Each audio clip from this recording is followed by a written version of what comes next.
Welcome back बच्चों आज हम अपना फिजिकल केमिस्ट्री का एक नया चैप्टर स्टार्ट कर रहे हैं और वो चैप्टर है डिस्ट्रीब्यूशन लॉ। तो सबसे पहले हम देखते हैं कि इस चैप्टर के अंदर हम कौन कौन से टॉपिक कवर करने वाले और कैसे कवर करने वाले। तो जो सबसे पहले हमारे पास आता है कि ये होता है कि what is nurse distribution law.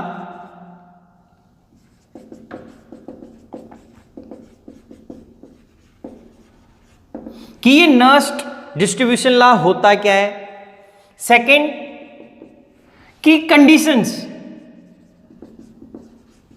For nurse distribution law, किसके लिए कंडीशन क्या है। थर्ड हम करेंगे इसके अंदर कि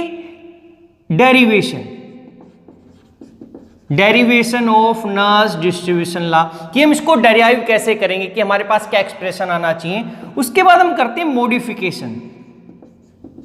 modifications of nurse distribution law, कि अगर हमारा जो सोल्यूट है अगर उसके अंदर क्या हो जाए कि उसकी मोलिकुलर स्टेट में चेंज आ जाए, solute undergoing change in molecular state, जो उसकी स्टेट उसमें चेंज आ जाता है तो उसको बोल देते हैं modification of nurse distribution law. इसके अंदर हमारा सोल्यूट एसोसिएट हो सकता है, डिसोसिएट हो सकता है, या जो सोल्वेंट मॉलिक्यूल्स हमारे पास उसके साथ रिएक्ट कर सकता है। फिर हमारे पास जो सबसे लास्ट है और जो सबसे इंपॉर्टेंट पॉइंट वो है कि एप्लीकेशंस, कि एप्लीकेशंस क्या है नर्स। तो हम सबसे पहले अपना स्टार्ट करते हैं कि नर्स डिस्ट्रीब्यूशन लॉ होता है क्या, what is nurse distribution law और इसका क्या मीनिंग है। देखो, तो इसको समझने से पहले आपको एक पॉइंट पता होना चाहिए कि हमारे पास दो टाइप के लिक्विड्स होते हैं। अगर मैं बोलता हूं मिसिबल लिक्विड्स, मिसिबल MISSIBLE, तो ये एक दूसरे में कंप्लीटली सोल्यूबल। अगर आपने वाटर लिया और वाटर में क्या ऐड कर दिया, मिल्क, तो ये अलग अलग आप सेपरेट नहीं कर सकते, आपको वाटर और मिल्क अलग अलग दिखाई नहीं देगा। ये अगर आपने वाटर के अंदर इथेनॉल डाल दिया, वाटर में इथेनॉल डाल दिया, तो कोई भी किसी भी टेक्निक से आप वाटर और इथेनॉल को आप अलग अलग नहीं देख सकते, वो बिल्कुल मिक्स हो जाएंगे। अगर बिल्कुल मिक्स हो जाते सॉल्वेंट, उनको बोलते हैं मिसिबल सॉल्वेंट। सेकंड क्या हुआ कि अगर आपने ऑयल लिया, इसका मतलब क्या हुआ, सेकंड बोलते हैं इमिसिबल। इमिसिबल का मतलब हो गया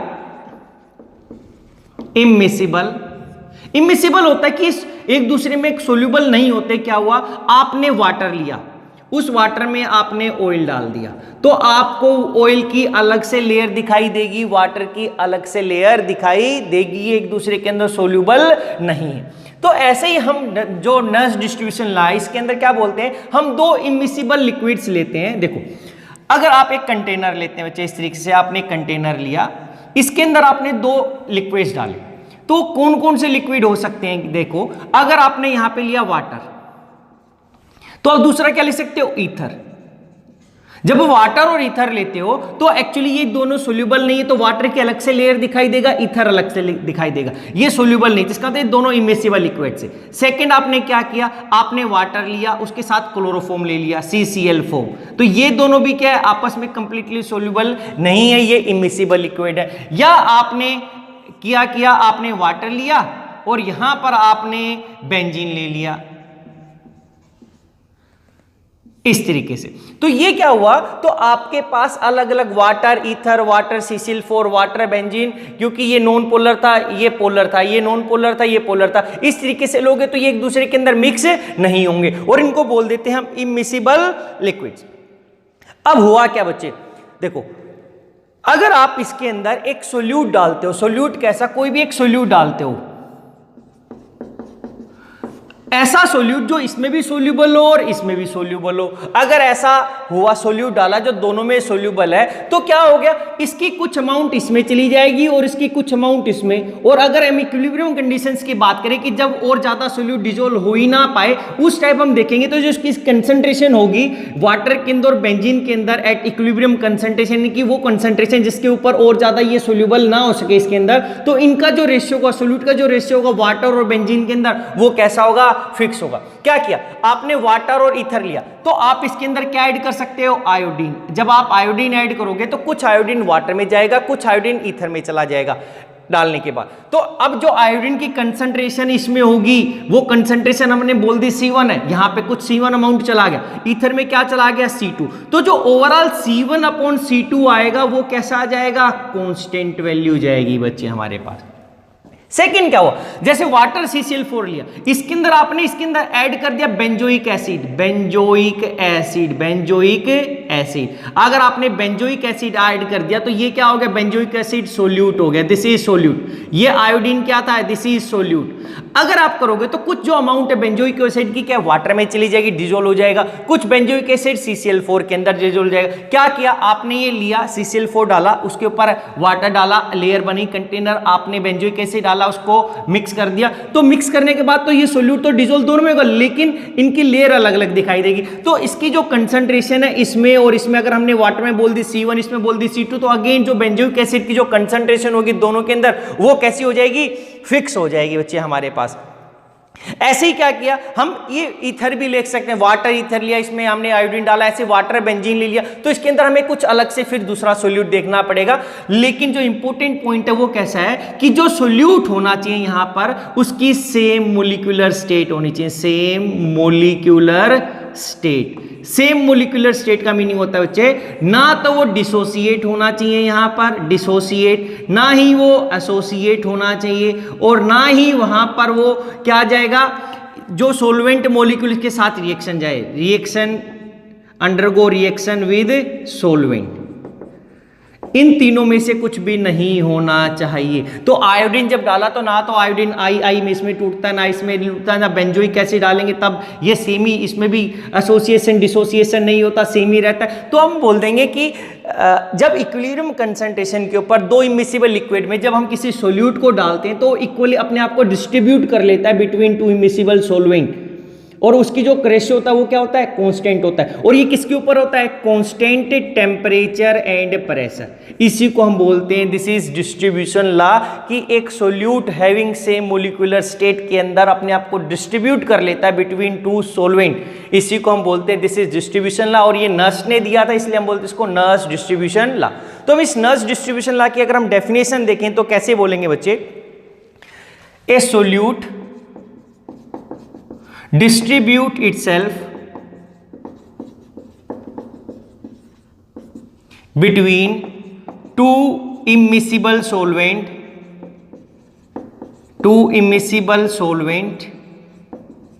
in such a way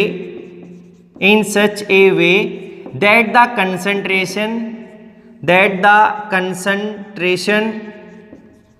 of solute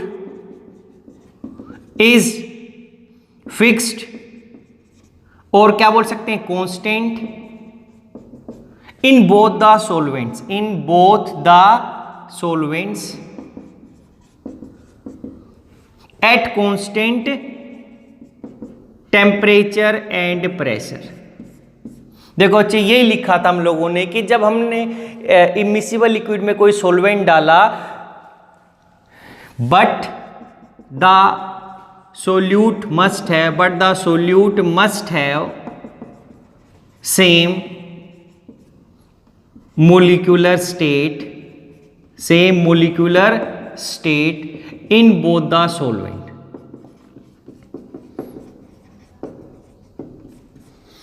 यही लिखा हम लोगों ने, तो यही था हमारे पास। जरूरी नहीं कि हम यहाँ पे जो वाटर और ईथर में आपने आयोडीन डाला है, यहाँ पर आप कोई भी ऑर्गेनिक एसिड डाल सकते थे, कोई भी ऑर्गेनिक एसिड जब हम डालते हैं कोई भी, तो वो भी डिजोल्व नहीं होती है हमारे पास। या इस बेंजोइक एसिड वाले में इस वाटर और इसमें आपने बेंजोइक एसिड डाला, इसमें ऑर्गेनिक एसिड डाल सकते थे, सक्सेनिक एसिड डाल सकते, तो वो भी अपने आप को दोनों के अंदर कोई फिक्स रेशियो में आ जाता है, और C1/C2 क्या आएगा, उसका कांस्टेंट आएगा। तो इसी को बोलते हैं नर्स डिस्ट्रीब्यूशन लॉ। और ये इसकी क्या है बच्चे, डेफिनेशन। फिर क्या आता है हमारे पास, इसके बाद आता है conditions for nurse distribution, conditions for nurse distribution law. देखो कंडीशन क्या है, सबसे पहले हम जो कंडीशन की हम बात करते हैं, कांस्टेंट टेम्परेचर। क्यों कांस्टेंट टेम्परेचर होना चाहिए, क्योंकि हमें पता है, जैसे आप वाटर लिया, आप वाटर के अंदर क्या डाल देते हो बच्चे, साल्ट डाला, वाटर था, आपने इसमें कोई भी NaCl साल्ट डाल दिया, नॉर्मल कॉमन साल्ट, तो ये क्या है, अगर आप इसको स्टिर नहीं करोगे तो ये टाइम के बाद डिजोल्व होगा, लेकिन आपने इसको हीट करने लगो या स्टीरिंग करने लग जाओ तो क्या होगा, ये जल्दी से डिजोल्व हो जाएगा। तो इसका मतलब जैसे जैसे टेम्परेचर राइज करोगे उतने इजीली डिजोल्व हो जाएगा। तो क्या होगा, कांस्टेंट टेम्परेचर पे होना चाहिए, क्योंकि अगर आप टेम्परेचर चेंज करते हो तो because as with increase in temperature solubility increases। तो इसलिए हम एक पर्टिकुलर पे रहते हैं, ताकि एक पर्टिकुलर टेम्परेचर पे, अगर आपका नॉर्मल, देखो किस लिए बोला बच्चे, अगर आपका एक कंटेनर है, ये दूसरा है, यहां पर तीसरा है, सभी में वाटर था, अगर आपने सभी में NaCl ऐड किया, NaCl, और सभी का टेम्परेचर 30 डिग्री सेल्सियस है, 30 डिग्री, तो सभी के अंदर same amount of NaCl dissolve होगा, उससे ज्यादा नहीं होगा। अगर इसमें 1 ग्राम हो तो इसमें भी 1 ग्राम, इसमें भी 1 ग्राम। लेकिन अगर टेम्परेचर डिफरेंट हुआ, अगर ये कम टेम्परेचर, इसमें ज्यादा और इसमें ज्यादा, तो इसमें 1 ग्राम होगा, तो इसमें 3 ग्राम, इसमें 8 ग्राम हो सकता है, तो नहीं फिक्स होगा। तो हमें क्या करना पड़ेगा, सबसे पहले जो टेम्परेचर है वो कैसा होना चाहिए, कांस्टेंट, क्योंकि टेम्परेचर के चेंज करने से हमारी सोल्यूबिलिटी क्या हो जाती है, इंक्रीज हो जाती है। तो हम एक पर्टिकुलर टेम्परेचर पे देखते हैं ताकि हमारी सोल्यूबिलिटी कैसी रहे, फिक्स रहे। इसके बाद हमारे पास आता है similar molecular state, second, similar molecular state. क्या हुआ बच्चे कि जो सोल्यूट था वो कैसा होना चाहिए, उसकी मोलिकुलर स्टेट सेम रहनी चाहिए, कि the solute must have same molecular state. क्या लिखते हैं, solute must have same molecular state in both the solvents। ये दूसरी कंडीशन है हमारे पास। क्यों कंडीशन है, देखो हमारे पास बच्चे, अगर आप एक एग्जांपल से समझते हैं, अगर आपने ये दो लिया हमारे पास, आपने यहां पे ऊपर ले लिया वाटर, नीचे आपने ले लिया यहां पर बेंजीन लिया, अगर आपने इसके अंदर डाल दिया यहां पे NaCl, तो क्या हुआ, ये पोलर होता है, वाटर पोलर है, जब ये वाटर में डालेगा तो ये Na पॉजिटिव में टूटेगा प्लस Cl नेगेटिव में टूट जाएगा इस तरीके से, लेकिन ये बेंजीन में Na का NaCl ही रहेगा। तो क्या हुआ, यहां पर ये टूट गया इसमें, तो एक यहां पे 1 मोल डाला तो हमें 2 मोल दिखाई दिए, 1 और 1 2 मोल दिखाई देंगे, लेकिन यहां पे NaCl का 1 ही मोल दिखाई देगा। या फिर ऐसे ही आप दूसरा एग्जाम्पल लेते हैं, आपने यहां पे वाटर लिया और यहां पे बेंजीन लिया और आपने यहां पे बेंजोइक एसिड डाल दिया, बेंजोइक एसिड, तो क्या हो गया बच्चे, ये जो बेंजोइक एसिड है इसमें तो ऐसे कैसा रहेगा, ना टूटता है ना एसोसिएट होता है, लेकिन इसमें ये बेंजोइक एसिड एसोसिएशन दिखाता है। क्या दिखाता है, एसोसिएशन। और जनरली 2 बेंजोइक एसिड के मॉलिक्यूल क्या हो गया, C6H5COOH वोल्ट वाइज, ये आपस में कंबाइन हो जाते हैं और ये इस डाइमर की फॉर्म में एग्जिस्ट करता है, डाइमर। तो इसके यहां पे क्या हुआ, इसमें क्या हो गया, डिसोसिएशन हो गया, और यहां पर क्या हो गया, एसोसिएशन हो गया। अगर ऐसा हो जाता है तो ये मेरा लॉ उसके लिए वैलिडेट नहीं हो पाता है हमारे पास, और ये जो कंसंट्रेशन इसके अंदर जो हमें कांस्टेंट नहीं मिलेगा, हमें चेंज मिलेगा। तो क्या हुआ था, एग्जांपल क्या है, solute must have the same molecular state in both the solvent. ये इंपॉर्टेंट कंडीशन है नर्स डिस्ट्रीब्यूशन लॉ को, अगर आप ये लाना चाहते हैं कि C1/C2 क्या होना चाहिए, कांस्टेंट। वो कांस्टेंट कोई भी हम कैसे रिप्रेजेंट कर लेते हैं। फिर जो थर्ड पॉइंट इंपॉर्टेंट है वो क्या है, डाइल्यूट सॉल्यूशन। डाइल्यूट सॉल्यूशन कि जो हमारा जो सोल्वेंट है, जो सॉल्यूशन, क्योंकि ये हमारे पहले प्योर सोल्वेंट थे, आपने जब इसमें वहां पे डाल दिया, कोई सोल्यूट डाला तो वो क्या बन गया, सॉल्यूशन बन गया। सॉल्यूशन क्या होता है, सोल्वेंट प्लस सोल्यूट, यहां पे भी सोल्वेंट प्लस सोल्यूट, तो यहां पे क्या डाइल्यूट होना चाहिए। क्यों, इन केस ऑफ, हम लिख सकते हैं in case of concentration solution, in case of concentration solutions deviations are observed, deviations मिलती है हम लोगों को, क्योंकि वहां पे बहुत ज्यादा कंसंट्रेटेड हो गया तो वहां पे इंट्रायोनिक अट्रैक्शंस हो जाती है, उसकी वजह से ये हमारा लॉ वैलिडेट नहीं हो पाता और इसके अंदर हमें कुछ एरर मिलता है, या हम बोल सकते हैं इसको डेविएशंस मिलती हैं। उसके बाद हमारे पास हो गया जो नेक्स्ट इंपॉर्टेंट पॉइंट है कि हमारे पास क्या होना चाहिए, इमिसिबल सॉल्वेंट्स होने चाहिए। क्या हुआ, कहने का मतलब है कि पहले हमने इमिसिबल लिए थे, लेकिन ऐसा भी तो हो सकता है जैसे ही आपने सोल्यूट डाला ये एक दूसरे में मिसिबल हो जाए। इसका मतलब उनकी अगर मिसिबिलिटी के ऊपर कोई चेंज नहीं आना चाहिए on the addition of solute. ऐसा भी हो सकता था कि आप कोई सोल्यूट डालते और ये दोनों मिक्स हो जाते, ये एक तरह से कैटलिस्ट का काम करता। ये इसको फेज ट्रांसफर कैटलिस्ट हम बोलते हैं वहां पे, जो जिसकी वजह से इनकी मिसिबिलिटी इंक्रीज हो जाती है। तो अब हम क्या बोलेंगे कि on the addition of solute, on the addition of solute the immiscibility, या लिख सकते हैं the addition of solutes should not affect the immiscibility of solvent. और कैसे सोलवेंट है? Immiscibility of immiscible solvent. या अगर हमने केवल ये भी लिख दिया कि द एडिशन ऑफ, अगर हम सोल्यूट करते हैं वो कुछ अफेक्ट नहीं करना चाहिए उसके अंदर, उसकी किसके ऊपर? उसकी इमिसिबिलिटी के ऊपर। तो यहां पर हमने बोल दिया इमिसिबल सोलवेंट। ये अगर हम स्पेलिंग देखें तो ये IMMESCIBL, ये करेक्ट स्पेलिंग होती है इमिसिबल सोलवेंट। और जो लास्ट हमारे पास आता है क्या, हम बोलते हैं इक्विलिब्रियम कंसंट्रेशन। क्या फिफ्थ पॉइंट होता है? Equilibrium concentration. तो इक्विलिब्रियम कंसंट्रेशन का मतलब क्या है? The concentration of solute must be taken when equilibrium has been reached.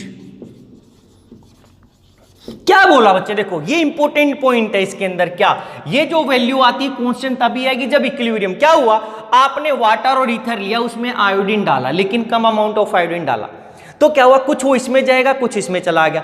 फिर आपने थोड़ी देर के बाद ओ डाला, वो भी डिजोल्व। अगर पहले मान लिया कि आपने 1 ही ग्राम डाला तो 0.5 या एक में 0.4, एक में 0.6 चला गया। 2 ग्राम डाला तो उसकी वैल्यू चेंज हो जाएगी। अरे 2 ग्राम भी डिजोल्व हो गया तो उसके अंदर 0.8, उसके अंदर 1.2, ऐसे ही 3 गिरा। तो ऑलवेज जब तक आप इक्विलिब्रियम का मतलब है कि आपने इतनी अमाउंट डाली ताकि उसके अंदर, अब वो क्या इक्विलिब्रियम आ गया, उससे ज्यादा अमाउंट उसकी डिजोल्व हो ही नहीं सकती। अगर उससे ज्यादा अगर वो डिजोल्व नहीं होगा तो उस टाइम पे जो उसकी अमाउंट होगी वो फिक्स होगी। आपने 4 कंटेनर लिए बच्चे इस तरीके से, आपने उसमें वाटर और ईथर डाला, दिस इज वाटर और दिस इज ईथर। अब आपने अलग 4 कंटेनर लिए इस तरीके से बच्चे, सभी में ये डाला और सभी में आप आयोडीन डाल रहे हो। देखो ये सेम इफेक्ट है जैसे हमने टेम्परेचर का देखा था कि अगर टेम्परेचर सेम है तो ये अगर हम सेम अमाउंट डाल रहे हैं तो सभी में जो रेशियो मिलेगा वो सेम, इन तीनों के अंदर एक ही लिक्विड लिया भी एक टाइप से तो सभी में इक्वल अमाउंट डिजोल्व होगा। लेकिन टेम्परेचर ज्यादा होता तो जिसका टेम्परेचर ज्यादा उसमें ज्यादा डिजोल्व होना था। अब ऐसे ही हमारे पास जब हमने आयोडीन डाला तो कुछ आयोडीन वाटर में जाएगा, कुछ ईथर में जाएगा, इसमें भी कुछ वाटर में जाएगा, कुछ ईथर में। अगर तीनों का अलग अलग टेम्परेचर हुआ तो इन तीनों में अलग अलग अमाउंट जा सकती है। या फिर अगर हमने बोला कि सभी के अंदर सैचुरेटेड का मतलब हमने सभी में इतनी अमाउंट ऑफ आयोडीन डाला, सभी का टेम्परेचर सेम है और सभी में इतना आयोडीन डाला कि उसके बाद वो डिजोल्व होना बंद हो गया है, वो सोल्यूबल होना बंद हो गया है, हो ही नहीं रहा। उस टाइम पे जब आप देखोगे तो इसको जो कंसंट्रेशन है, इसमें जो वाटर के अंदर जो कंसंट्रेशन मिलेगी और ईथर में, इसमें जो वाटर में मिलेगी और इसमें ईथर में, इसमें जो वाटर में मिलेगी ईथर में, वो कांस्टेंट ही आएगी। उसका जो रेशियो आएगा वो कैसा आएगा? कांस्टेंट। अगर आपने वो इक्विलिब्रियम तक नहीं लेके गए, एक में 1 ग्राम डाला, इसमें 2 ग्राम, इसमें 3, और अभी भी वो डिजोल्व हो सकता है। अगर ऐसा हुआ उस टाइम पे अगर आप इनकी रेशियो निकालोगे तो सेम नहीं आएगी और हमारा ये ट्रू नहीं होगा। ये C1/C2 की जो कंसंट्रेशन ऑफ सोल्यूट आएगा वो कांस्टेंट नहीं आएगा। इसका मतलब हमारा नर्स डिस्ट्रीब्यूशन लॉ फेल हो गया है, ये हम नहीं बता सकते। ये तभी होगा जब सॉल्यूशन सैचुरेटेड होगा, यानी कि उससे ज्यादा सोल्यूट हम डिजोल्व ना कर सके। तो ये हमारे 5 पॉइंट थे बच्चे कि हम इसको वैलिडेशन के लिए कि हम डिस्ट्रीब्यूशन हमारा करेक्ट कब होगा, ये तभी अप्लाई हो सकता है जब ये कांस्टेंट टेम्परेचर होगा, सिमिलर मोलिकुलर स्टेट होगा, डाइल्यूट सॉल्यूशंस होंगे, इमिसिबल सॉल्वेंट होंगे और इक्विलिब्रियम कंसंट्रेशन। इक्विलिब्रियम कंसंट्रेशन है बच्चे, कांस्टेंट नहीं है, this is concentrations, CON equilibrium concentration की इक्विलिब्रियम के ऊपर ही मैं उसकी कंसंट्रेशन नोट डाउन करूंगा। तो इसके बाद हमारे पास आता है कि इसका थर्मोडायनेमिक डेरिवेशन कैसे होगा। इस नर्स डिस्ट्रीब्यूशन लॉ को अगर हम ड्राइव करें C1/C2 कांस्टेंट, तो ये कैसे आता है, तो हम इसका देखते हैं derivation of nurse distribution law. देखो इसके बाद हमारे पास आता है डेरिवेशन ऑफ डिस्ट्रीब्यूशन लॉ। हम इसको ड्राइव कैसे करते हैं, या कैसा है, thermodynamic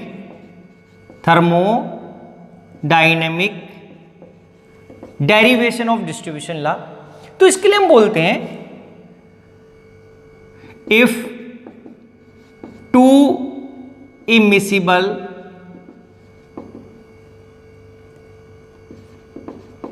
liquids are present at equilibrium, इसका मीनिंग होता है having same solute present in या dissolved in both the solvent। क्या करें कि अगर टू इमिसिबल लिक्विड्स है which are present at equilibrium, then the chemical potential of the solute is same in both the solvents. देखो ये क्या बोलता है बच्चे कि अब हमारे पास अगर दो इमिसिबल लिक्विड्स है, मान लिया this is A this is B, if A and B are two immiscible liquids at equilibrium, ये इक्विलिब्रियम के ऊपर है इस तरीके से। तो यहाँ पर जो सोल्यूट डाला हम लोगों ने, तो अगर उसकी कंसंट्रेशन मैंने बोली यहाँ पे C1 है, यहाँ पर उसकी कंसंट्रेशन C2 है, तो उस टाइम पे बोल रहा है कि ये इक्विलिब्रियम पे हो गया कि ये इसकी कंसंट्रेशन सेम ही रहेगी, C1 पे सेम ही रहेगी, A में सेम ही रहेगी, C2 पे सेम ही रहेगी, कांस्टेंट टेम्परेचर प्रेशर पे ये चेंज नहीं हो रही टाइम के साथ। तो इस टाइम के मैंने बोल दिया, इस टाइप के सिस्टम को बोल दिया मैंने इमिसिबल लिक्विड्स एट इक्विलिब्रियम, जिसपे कंसंट्रेशन ऑफ सोल्यूट पे कोई चेंज ना हो। अगर ऐसा हो गया तो यहां पर इस स्पीसीज का जो केमिकल पोटेंशियल होगा यहां पर वो क्या होगा, हमने लिख दिया mu A, this is equals to क्या हो गया, म्यू बी। तो ये बी सोलवेंट कर दिया, बी सोलवेंट के अंदर इसका chemical potential, where mu is the chemical potential of solute in solvent A, mu B is the chemical potential of solute in solvent B. तो सबसे पहले समझना पड़ेगा ये केमिकल पोटेंशियल होता क्या, what is this mu, chemical potential. इसको हमने डिटेल में बच्चे, इसको हम डिटेल में एक्सप्लेन करेंगे हमारे पास केमिकल इक्विलिब्रियम के अंदर, क्योंकि इस केमिकल पोटेंशियल के बेस पे हमने केमिकल इक्विलिब्रियम को चैप्टर जो है इसी के ऊपर डिपेंड करता है हमारे पास। तो केमिकल पोटेंशियल जनरली हम बोल सकते हैं म्यू क्या है, it is the energy released और absorbed, it is the energy released, it is the amount of energy released or absorbed when number of particular species, when number of a particular species changes in a chemical reaction or in phase transition, equilibrium etcetera. तो simple सी बात क्या बोल दी कि अगर मेरे system के अंदर मैं किसी एक पर्टिकुलर स्पीसीज के जो नंबर है उसको मैं चेंज करता हूं, उसको मैं ऐड करूं या उसके अंदर से रिमूव करूं, उस टाइम पे जो एनर्जी रिलीज या एब्जॉर्ब होगी उसको मैं केमिकल पोटेंशियल बोल देता हूं, या इसकी अलग अलग डेफिनेशन बोलते हैं कि हमारे पास, या हम बोल सकते हैं कि it is the chemical potential of a species, chemical potential of a chemical species is the amount of chemical energy possessed by 1 mole of that species, कि एक मोल जो होगा किसी भी सब्सटेंस का या स्पीसीज जितनी केमिकल एनर्जी पोजेस करती है उसको हम बोल देते हैं केमिकल पोटेंशियल। और जनरली यहाँ पे जो केमिकल एनर्जी आती है बच्चे, ये जो केमिकल एनर्जी आती है जब हम देखेंगे इसको हम डिटेल में करेंगे तो ये उसकी गिव्स फ्री एनर्जी की कहलाती है, this is the gives free energy. तो इसकी और भी 3-4 डेफिनेशन अलग। तो जो सिंपल टर्म हम बोल सकते हैं कि जब मैं किसी नंबर ऑफ मोल्स चेंज करता हूं एक पर्टिकुलर स्पीसीज के, वो सॉल्यूशन में हो सकता है। अगर आपने क्या सॉल्यूशन में क्या डाला था, आपने वाटर लिया, उसमें NaCl डाला, तो NaCl क्या था, सोल्यूट था, तो उसकी अब NaCl एक स्पीसीज की तरह काम कर रहा है। अगर मैं उसकी कंसंट्रेशन चेंज करता हूं, उसमें से सॉल्यूशन में से कुछ NaCl निकालता हूं, इसमें और ऐड करता हूं, उसकी वजह से उस टाइम पे जो केमिकल जो एनर्जी रिलीज या अब्जॉर्ब होगी, जो उसकी चेंज आएगा किस में, गिब्स फ्री एनर्जी में, सिस्टम के अंदर, उसको मैं बोल दूंगा केमिकल पोटेंशियल। ये दो अलग अलग डेफिनेशन की और भी डेफिनेशन है। तो यहाँ पे ये बोल दिया कि यहाँ पर उसकी कंसंट्रेशन फिक्स हो गई, यहाँ पे फिक्स होगी। कंसंट्रेशन क्या होती है, अरे नंबर ऑफ मोल्स हो गया पर यूनिट वॉल्यूम, कितने वॉल्यूम में उसकी मोल्स है, वही हम क्या बोल देते हैं, कंसंट्रेशन है वही यहाँ पे। तो यहाँ पे हमें पता चला इफ इसी को हम लिख रहे हैं, if A and B are two immiscible solvents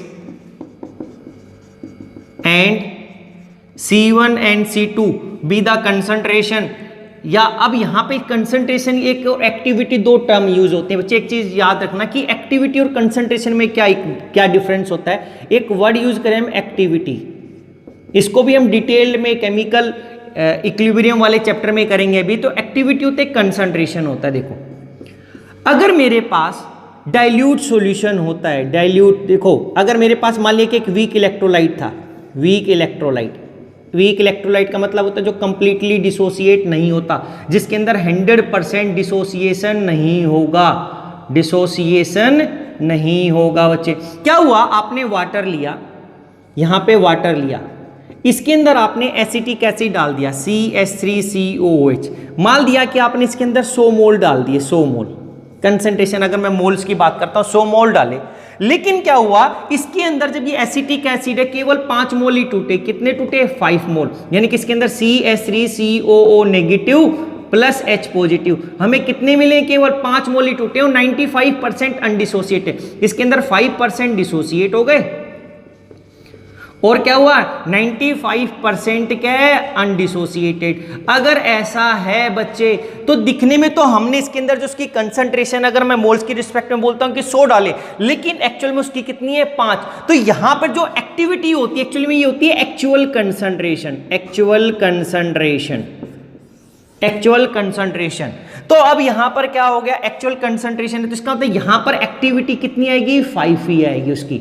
this is the activity. दिखने में तो हमें कंसंट्रेशन हमने 100 डाले तो हम बोलेंगे 100 है, लेकिन नहीं, वहां पर जब कंप्लीटली डिसोसिएट नहीं हुआ तो एक्टिविटी क्या है, 5। लेकिन अगर इसको मैं इनफाइनाइट डाइल्यूशन कर दूं, तो ये सारा का सारा डिसोल्व हो जाएगा। हम मानते कि इनफाइनाइट डाइल्यूशन पे जो अभी हमने इलेक्ट्रोलाइट डाला है या जो सोलवेंट डाला है कंप्लीट डिसोसिएट हो जाएगा 100%। अगर ऐसा हो गया उस टाइम पे कंसंट्रेशन उसकी एक्टिविटी के इक्वल, यानी कि 100 के 100 टूट जाएंगे तो अनडिसोसिएटेड बचेंगे नहीं। तो जो एक्चुअल कंसंट्रेशन है, जो कंसंट्रेशन थी एक्चुअल ए, वो सी के इक्वल ही है। अदरवाइज अगर 100% डिसोसिएशन नहीं होता, ए और सी अलग अलग होते। अगर बिल्कुल ही 100% डिसोसिएशन हो जाता है उस टाइम पे एक्टिविटी किसके इक्वल हो जाती है, कंसंट्रेशन के इक्वल हो जाती है। तो ये डिफरेंट है बच्चे। तो यहाँ पे हमने कंसंट्रेशन लेंगे, यहाँ पे हम एक्टिविटी लिखेंगे। थोड़ी देर में डिफरेंस आ जाएगा कि मैं कब ए लिख रहा हूं या कब सी। तो ये डिफरेंस है, ये एक्चुअल कंसंट्रेशन है और ये कंसंट्रेशन जो हमें दिखाई दे रही है। तो यहाँ पर क्या लिखा है, इन solvent if A and B are the two immiscible solvent and mu A and mu B solvent at equilibrium, लिख देते हैं कि if A and B are two immiscible solvent at equilibrium and mu and mu B be the chemical potential of solute, then at equilibrium mu A is equals to mu B। हम ये बोलते हैं जो chemical potential होगा वो same होता है at equilibrium. तो हम क्या लिखेंगे, chemical potential of solute then will be at equilibrium will be equal in both the solvent.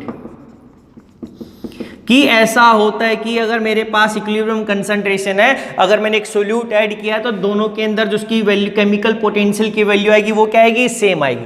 अब हमें यहाँ पे पता है कि एक्चुअली केमिकल जब हम इक्विलिब्रियम करते तो म्यू ए क्या होता है, mu naught A plus R T L N A. ये क्या हो गया, activity of solute in solvent इसके अंदर, क्योंकि जरूरी नहीं कि वो सारा का सारा डिजोल्व हो गया, डिसोसिएट हुआ हो या उसमें डिजोल्व हो। तो ये क्या एक्टिविटी का मतलब हो गया एक्चुअल कंसंट्रेशन। ये क्या है, उसकी standard chemical potential, standard chemical potential, this is the standard chemical potential. तो ये क्या हो गया उस सब्सटेंस का, क्या ये क्या बोला था कि जो 1 मोल ऑफ ए सब्सटेंस जो एनर्जी पोजेस करता है वो क्या हो गया उसका केमिकल, ये जो गिब्स फ्री एनर्जी पोजेस करता है या केमिकल एनर्जी जो पोजेस करता है उसको क्या बोलते हैं, chemical potential of that species. तो इसका ये सिमिलरली म्यू भी किसके इक्वल होगा, mu naught B plus R T L N A B, क्योंकि ये तो फिक्स हो गई। अगर मैंने 1 लीटर लिया, मेरे पास अगर 1 यूनिट वॉल्यूम है वाटर का, 1 यूनिट वॉल्यूम है वाटर का, उसमें मैंने साल्ट डाल दिया कुछ, अब उसके जितने मोल्स डालूंगा उसके अंदर जो चेंज आएगा केमिकल पोटेंशियल वो फिक्स आएगा।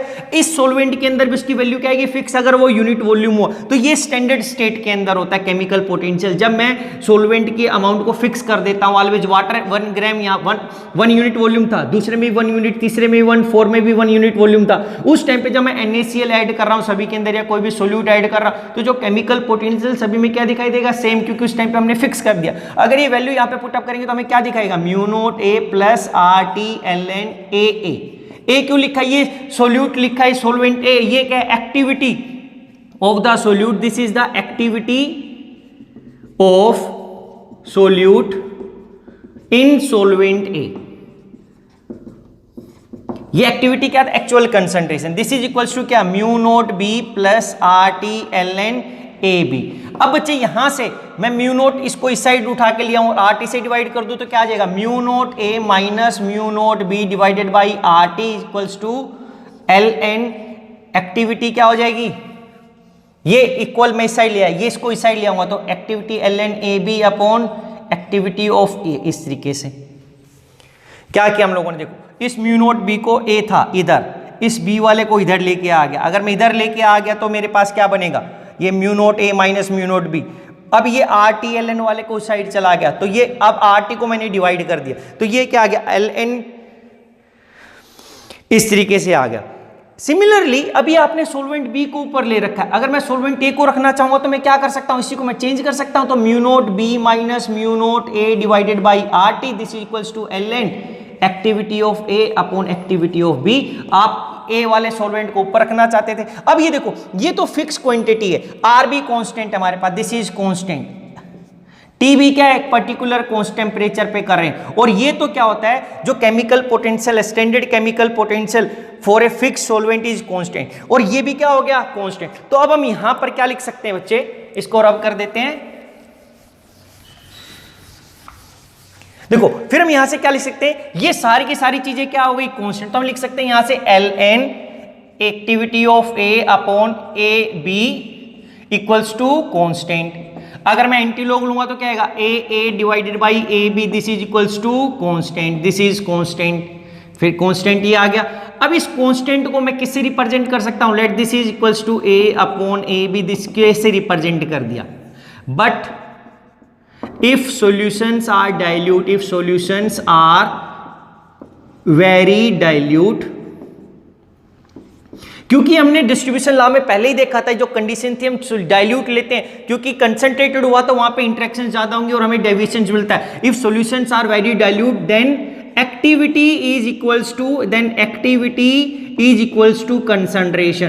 तो यहां पर हमने कंसंट्रेशन क्या मानी थी, C1। अगर मैं यहां पे एक्चुअल जो कंसंट्रेशन लेता वो एक्टिविटी A थी इसकी सॉल्वेंट की, यहां पर उसी को मैंने क्या लिखा, एक्टिविटी A भी लिख सकता इस तरीके से। तो ये किसके इक्वल हो जाएगा, C2, और ये किसके इक्वल हो जाएगा, C1। तो यहां से क्या आएगा, C1 upon C2 equals to K, और K क्या है, कांस्टेंट। यही हमारे पास था डिस्ट्रीब्यूशन लॉ, जिसको हमने थर्मोडायनेमिकली डिराइव किया है बाय टेकिंग, ये फॉर्मूला था हमारे पास। क्यों किया, क्योंकि लॉ होता है हमारे पास कि अगर दो इमिसिबल लिक्विड इक्विलिब्रियम पे हैं वहां पर, तो उस टाइम पे जो केमिकल पोटेंशियल होगा एक पर्टिकुलर सॉल्वेंट का इक्विलिब्रियम स्टेट के ऊपर, वो क्या होता है, दोनों के अंदर सेम होता है। और ये किसके इक्वल होगा, mu naught A plus R T L N A. Value put up करेंगे, वैल्यू पुटअप करने से ये फिक्स होता है, तो ओवरऑल ये सारा का सारा क्या हो जाएगा, कांस्टेंट। अगर ये कांस्टेंट आ गया तो एक्टिविटी को हमने फाइनली रिप्लेस कर दिया सी से। तो ये था thermodynamic derivation of noise distribution.